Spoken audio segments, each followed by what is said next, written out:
नमस्कार फ्रेंड्स, आपके हमारे वीडियो में स्वागत है। पिछले वीडियो में हमने शुक्र पर्वत के बारे में पढ़ा था और आज हम पढ़ेंगे हाथ के पर्वतों के बारे में। जो शंख बने हुए हैं उनके बारे में, जो होते हैं इनके क्या प्रभाव रहते हैं, आज ही हम बताएंगे।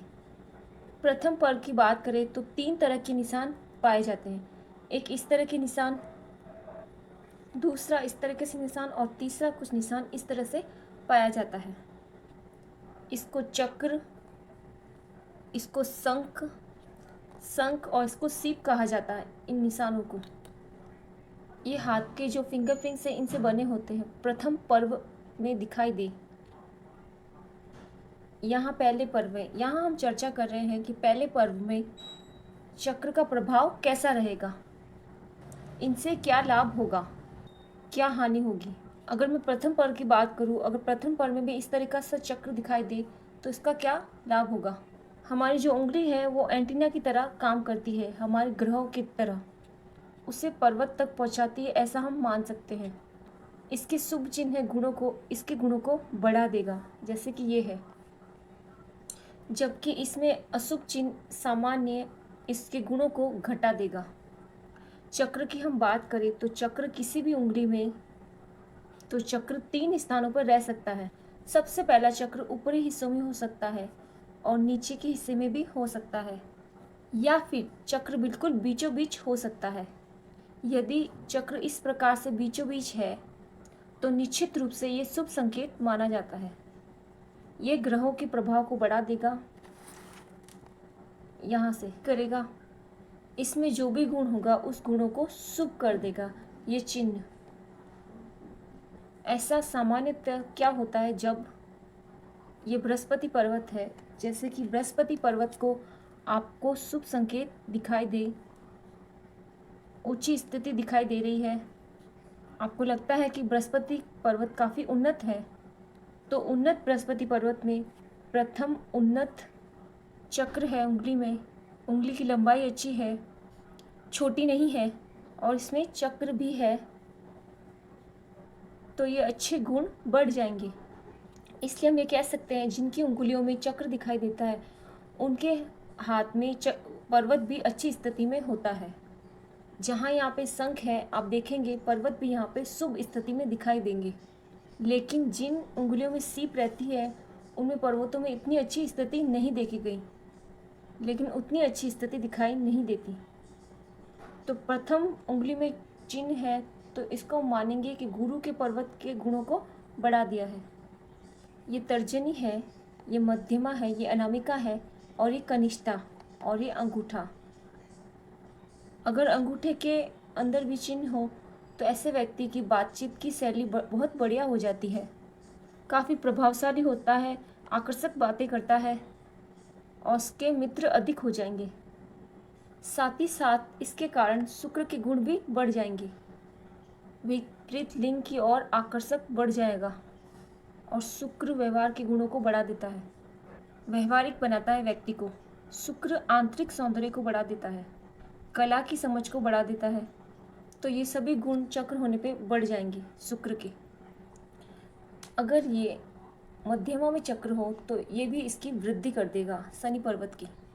अगर अनामिका में हो तो इसकी भी ये वृद्धि कर देगा, सूर्य की वृद्धि कर देगा। और कनिष्ठा में अगर हो ये चक्र तो कनिष्ठा की यहाँ पे बुध में वृद्धि कर देगा। कनिष्ठा अगर प्रथम पर्व से ऊपर चली जाए अनामिका और इधर चक्र भी हो, ऐसी स्थिति में क्या होगा, कनिष्ठा के प्रभाव में बहुत बहुत ज़्यादा वृद्धि हो जाएगी। ऐसा व्यक्ति बहुत मेधावी होता है, बुद्धि बहुत तेज होती है और सामान्यतः अधिकतर वह व्यापार में सफल होता है। यहाँ का पर्वत उन्नत है, यहाँ लंबी उंगली है कनिष्ठा की और यहाँ पे चक्र भी है, तो ये सोने पे सुहागे वाली बात है। गुण बहुत अधिक बढ़ जाएंगे, विशिष्ट रूप से बढ़िया हो जाएंगे। इसलिए हम ऐसा मानते हैं ऐसा चक्र का होना विशेष शुभ है।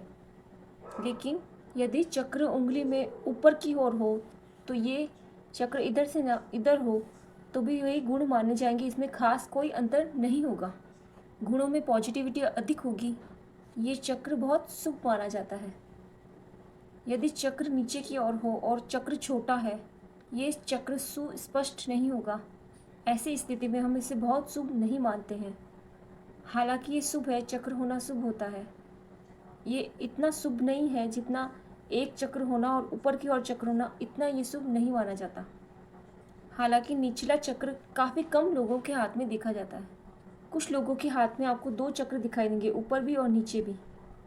अगर आपको 2 चक्र दिखाई दे तो ये चक्र की अच्छी स्थिति नहीं है। ऐसा होने पर, जैसे कि हमने पिछली वीडियो में कहा है, अति होने पर बुरी होती है। तो ये 2 चक्र शुभ नहीं माने जाते। ऐसे व्यक्ति के स्वास्थ्य में अस्थिरता बनी रहती है जिनकी अंगुली में 2 चक्र पाए जाते हैं। स्वास्थ्य को लेकर अशुभ फल दिखाई देते हैं। अलग अलग तरह की बीमारियां होती रहती हैं। यदि उनकी सभी उंगलियों में 2-2 चक्र है तो काफ़ी अशुभ माना जाता है। संवेदनशील स्वास्थ्य होगा, कभी ठीक होगा, कभी सही होगा। यदि किसी व्यक्ति के 10 उंगलियों में चक्र है, प्राचीन समय में कहा जाता था ऐसा व्यक्ति चक्रवर्ती होगा, चक्रवर्ती राजा होगा। क्या राजा संभव है? आज के समय में राजा संभव नहीं है, लेकिन उस समय राजा का आश्चर्य क्या था? धन, समृद्धि, नाम, सुख आदि उसके पास सब कुछ होगा, जिनके 10 हाथों में चक्र पाए जाते हैं। और एक निश्चित बात ये होगी, वो व्यक्ति धनी जरूर होगा। यदि सभी उंगलियों में चक्र है तो ऐसा व्यक्ति धनी होगा। कभी कभी आपको ऐसे हाथ भी दिखाई देंगे जिनके हाथ में सब जगह चक्र है लेकिन उनके पास धन नहीं है, तो ऐसा व्यक्ति परम संतोषी होगा। तो निश्चित रूप से आप पाएंगे ऐसा व्यक्ति राजा है और बड़ी सुख से जीवन व्यतीत करता है बिना किसी अतिरिक्त इच्छा के। यह हम इस तरह से ले सकते हैं कि वो राजा होने का मतलब है कि वो सुखी है। चक्र यदि 10 उंगलियों में है तो शुभ है, या 7 या 8 उंगलियों में भी हो तब भी बहुत शुभ माने जाते हैं चक्र। अगर बाकी उंगलियों में सिर्फ शंख हो तो ऐसा व्यक्ति काफ़ी प्रसिद्धि प्राप्त करता है। आपके कुछ उंगलियों में चक्र है और कुछ उंगलियों में शंख है तो ऐसा व्यक्ति काफ़ी प्रसिद्धि प्राप्त कर लेता है, काफ़ी उन्नति प्राप्त कर सकता है। यदि आपको प्रथम पर्व पर शंख दिखाई दे, ये इस तरह से एक ही उंगली पर सारी लाइनें इकट्ठी हो रही हो, तो ये काफ़ी शुभ माना जाता है। व्यक्ति नाम प्राप्त करता है। जिनके हाथ की उंगलियों में शंख हो तो शंख की तरह काफ़ी प्रसिद्ध होता है। ऐसा व्यक्ति सभा में खड़ा होता है तो सभी लोग उनकी बातें सुनते हैं, उनकी बातों का प्रभाव अच्छा होता है, उनका मान बहुत ज़्यादा रखते हैं। जिनकी उंगलियों में शंख होता है तो शंख भी शुभ संकेत माना जाता है। जहाँ हम ग्रहों की भाव की बात करें तो ये चक्र जितना शुभ तो नहीं है, लेकिन शंख होना ग्रहों के गुणों में वृद्धि ही करता है, कोई बाधा नहीं करता है, किसी तरह की कोई कमी नहीं लाता है शंख। अगर सभी उंगलियों में शंख और चक्र है तो काफ़ी प्रसिद्धि, काफ़ी नाम होता है। यदि 1 या 2 उंगलियों में ही आपको चक्र दिखाई दे तो उस समय क्या स्थिति होगी? अगर आपको 1 उंगली में चक्र दिखाई दे रहा है तब उस स्थान पर ध्यान दीजिए। पर्वत बहुत अच्छी स्थिति में है तो व्यक्ति उसी ग्रह का प्रधान व्यक्ति होगा और उसी के गुणों में केवल वृद्धि प्राप्त करेगा, बाकी सब गुणों में काफ़ी सामान्य होगा। मान लीजिए कि किसी व्यक्ति के शनि पर्वत पर चक्र है और बुध के भी चक्र है, बाकी सब हाथों में चक्र नहीं है। अब क्या देखेंगे? अच्छा व्यापारी होगा, धन में विशेष रुचि रहेगी। अगर चक्र यहाँ पे हो शनि पर्वत पर, थोड़ा एकांत प्रिय होगा। बुध उसको काफ़ी बुद्धिमान बनाता है, सामंजस्य की स्थिति बहुत अच्छी होगी। ऐसा व्यक्ति बहुत सारा धन इकट्ठा कर लेगा केवल 2 चक्र के बावजूद, बुध और शनि। तो यहाँ चक्रों की संख्या पे बहुत ज़्यादा ध्यान नहीं देना है, हमें ये देखना है कि बाकी लक्षण कैसे हैं। बुध बहुत अच्छा है और चक्र भी है और उंगली बहुत ज़्यादा लंबी है, शनि की उंगली भी लंबी है और यहाँ पे भी चक्र है और भाग्य रेखा बहुत अच्छी स्थिति में है। ऐसा व्यक्ति बहुत धनी होगा। बाकी उंगलियों में जो समस्या है उन पर ध्यान दीजिए। मान लीजिए कि यहाँ पे ना कोई शंख है ना कोई चक्र है, इसी स्थिति में सूर्य के गुणों में कमी आएगी, लेकिन धनी तो होगा। बहुत प्रसिद्धि ना हो, उसको नाम ना मिले, बहुत कला में उसकी रुचि ना हो, तो ये सब भी आपको सामंजस्य बुद्धि में बैठाना होगा।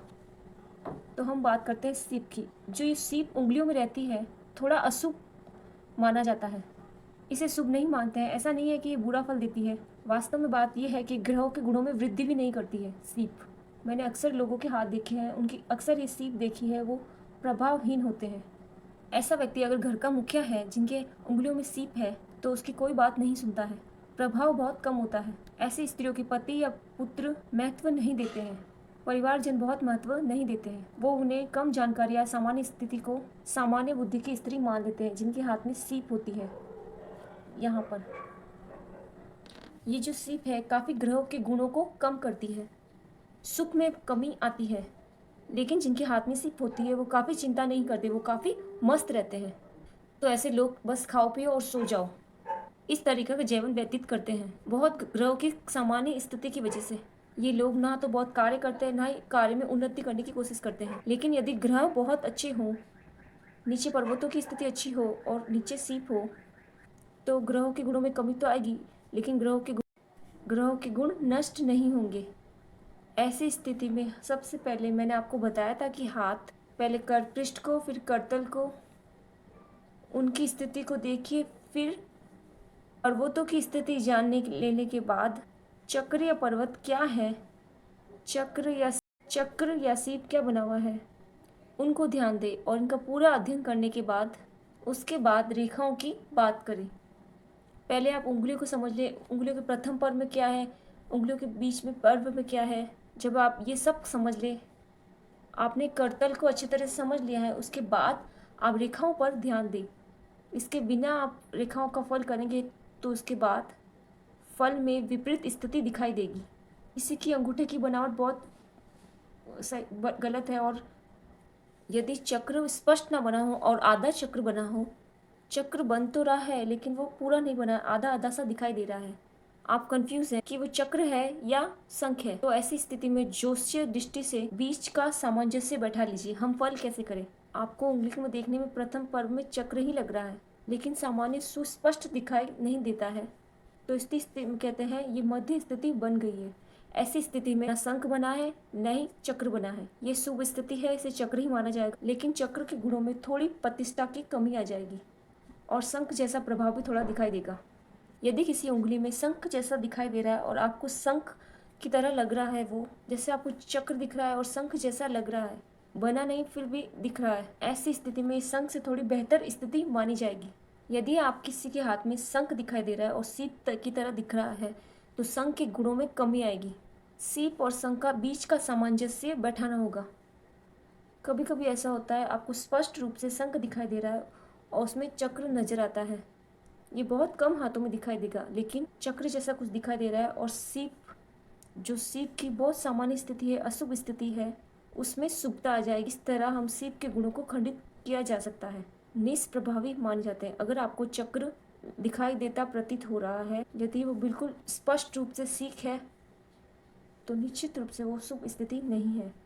तो सामंजस्य बैठाने की कोशिश करें। तो अगली वीडियो में हम हाथ की लकीरों से शुरू करेंगे। अगर आप हमारे चैनल पर नए हैं तो चैनल को सब्सक्राइब करना ना भूलें। Thank you so much for watching.